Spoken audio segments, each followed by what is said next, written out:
संजय, जब मैंने सुना कि भीमसेन ने द्रौपदी के प्रति किए हुए अपराध का बदला लेने के लिए कीचकों के सर्वश्रेष्ठ वीर को उसके 100 भाइयों सहित युद्ध में मार डाला, तभी से मुझे विजय की आशा नहीं रही। हे संजय, जब मैंने सुना कि विराट की राजधानी में रहते समय महात्मा धनंजय ने एकमात्र रथ की सहायता से हमारे सभी श्रेष्ठ महारथियों को, जो गोहरण के लिए पूरी तैयारी के साथ वहां गए थे, मार भगाया,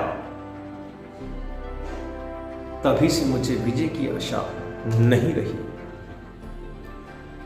जिस दिन मैंने यह बात सुनी कि मत्स्यराज विराट ने अपनी प्रिय एवं सम्मानित पुत्री उत्तरा को अर्जुन के हाथ अर्पित कर दिया, परंतु अर्जुन ने अपने लिए नहीं, अपने पुत्र के लिए उसे स्वीकार किया, संजय, उसी दिन से मैं विजय की आशा नहीं करता था। संजय, युधिष्ठिर जुए में पराजित है, निर्धन है, घर से निकाले हुए हैं और अपने सगे संबंधियों से बिछड़े हुए हैं। फिर भी जब मैंने सुना कि उसके पास 7 अक्षौहिणी सेना एकत्र हो चुकी है, तभी विजय के लिए मेरे मन में जो थोड़ी बहुत आशा थी, उस पर भी पानी फिर गया। जब मैंने सुना कि स्वयं भगवान श्री कृष्ण लोक कल्याण के लिए शांति की इच्छा से आए हुए हैं और कौरव पांडवों में शांति संधि करवाना चाहते हैं, परंतु वे अपने प्रयास में असफल होकर लौट गए, तभी से मुझे विजय की आशा नहीं रही। संजय, जब मैंने सुना कि रथ के पिछले भाग में स्थित मोहग्रस्त अर्जुन अत्यंत दुखी हो रहे थे और श्री कृष्ण ने अपने शरीर से उन्हें सब लोगों के दर्शन करा दिया, तभी मेरे मन से विजय की आशा समाप्त हो गई। जब मैंने सुना कि शत्रुघाती भीष्म प्रतिदिन 10,000 रथियों का संहार कर रहे हैं, परंतु पांडवों का कोई प्रसिद्ध योद्धा नहीं मारा जा रहा है, संजय, तभी मैंने विजय की आशा छोड़ दी थी। महाभारत में कुल कितने रथ थे, कुल कितने घुड़सवार थे, कुल कितने हाथी थे, कुल कितने पैदल सैनिक थे जो आपस में लड़ रहे थे, इन सब का ब्यौरा हम उस समय की पूरी सैनिक सारणी के साथ आपके समक्ष अगली वीडियो में लेकर आएंगे, देखना मत भूलिएगा। जब मैंने सुना कि परम धार्मिक गंगानंदन भीष्म पितामह ने युद्ध भूमि में पांडवों को अपनी मृत्यु का उपाय स्वयं बता दिया और पांडवों ने प्रसन्न होकर उनकी उस आज्ञा का पालन किया, संजय, तभी मुझे विजय की आशा नहीं रह गई थी। जब मैंने सुना कि अर्जुन के सामने शिखंडी को खड़ा करके उसकी ओर से सर्वथा अजय अत्यंत शूर भीष्म पितामह को युद्ध भूमि में गिरा दिया, संजय, मेरी विजय की बची कुची आशा भी समाप्त हो गई। संजय, हमारे आचार्य द्रोण बेजोड़ योद्धा थे और उन्होंने युद्ध भूमि में अपने अस्त्र शस्त्र के अनेकों विविध कौशल दिखलाए, परंतु जब मैंने सुना कि वे वीर शिरोमणि पांडवों में से किसी एक का भी वध नहीं कर रहे हैं, तब मैंने विजय की आशा त्याग दी थी। संजय, स्वयं भारद्वाज द्रोणाचार्य अपने हाथ में शस्त्र उठाकर उस चक्रव्यूह की रक्षा कर रहे थे जिसको कोई दूसरा तोड़ ही नहीं सकता था, परंतु वह सुभद्रा नंदन वीर अभिमन्यु अकेला ही छिन्न भिन्न करके उसमें घुस गया। जब यह बात मेरे कानों तक पहुंची तभी मेरी विजय की आशा लुप्त हो गई। जब मैंने सुना कि अर्जुन ने जयद्रथ को मार डालने की दृढ़ प्रतिज्ञा की थी, उसने वह शत्रुओं से भरी रणभूमि में सत्य एवं पूर्ण करके दिखा दी संजय, तभी से मुझे विजय की संभावना नहीं दिख रही थी। संजय, जब मैंने सुना कि वीर भीमसेन कर्ण के पंजे में फंस गए थे, परंतु कर्ण ने तिरस्कार पूर्वक झिड़क कर और धनुष की नोक चुभाकर ही छोड़ दिया तथा भीमसेन को मृत्यु के मुख से बचा लिया, तभी मेरी विजय की आशा पर पानी फिर गया। संजय, देवराज इंद्र ने कर्ण को कवच और कुंडल के बदले में एक शक्ति दे रखी थी।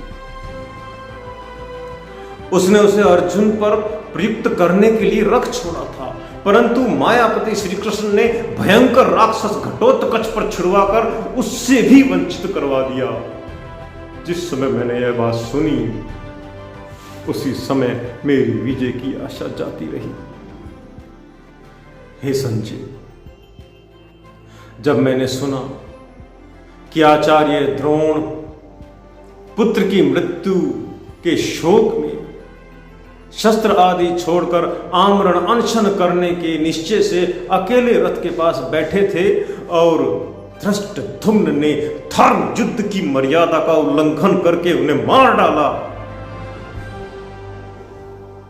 तभी मैंने विजय की आशा छोड़। जब मैंने सुना कि भीमसेन ने अपने ही भाई दुशासन का रक्तपान किया, परंतु वहां उपस्थित सत्पुरुषों में से किसी एक ने भी निवारण नहीं किया, संजय, तभी से मुझे विजय की आशा बिल्कुल नहीं रह गई थी। हे संजय, जब मैंने सुना कि कलहकारी द्यूत के मूल कारक केवल छल कपट के बल से बलि पापी शकुनी को पांडुनंदन सहदेव ने रणभूमि में यमराज के हवाले कर दिया, तभी मेरी विजय की आशा भी समाप्त हुआ। जब दुर्योधन का रथ छिन्न भिन्न हो गया, शक्ति क्षीण हो गई और वह थक गया, तब सरोवर पर जाकर वहां जल को स्तंभित करके उसमें अकेला ही सो गया। संजय, जब मैंने यह संवाद सुना, तब मेरी विजय की जो भी आशा थी सब चली गई।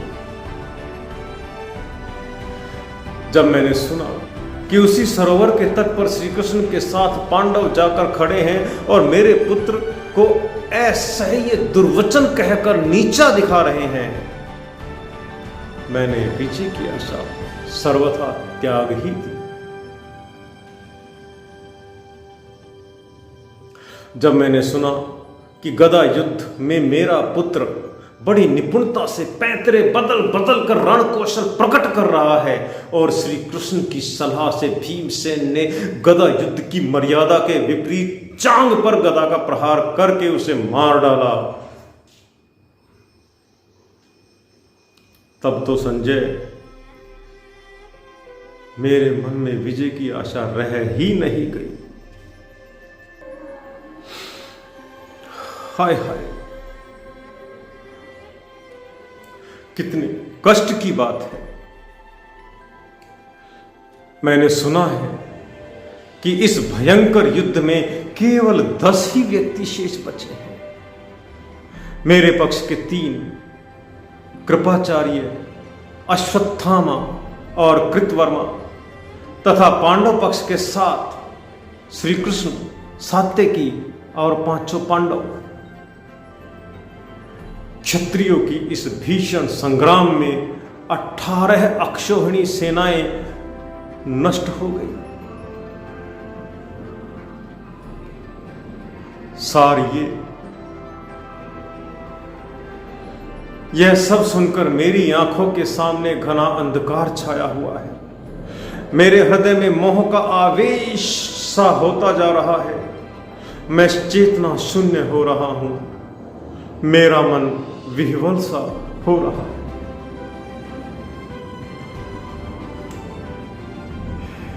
ये सब बातें धृतराष्ट्र ने संजय से कही और अचित हो गई।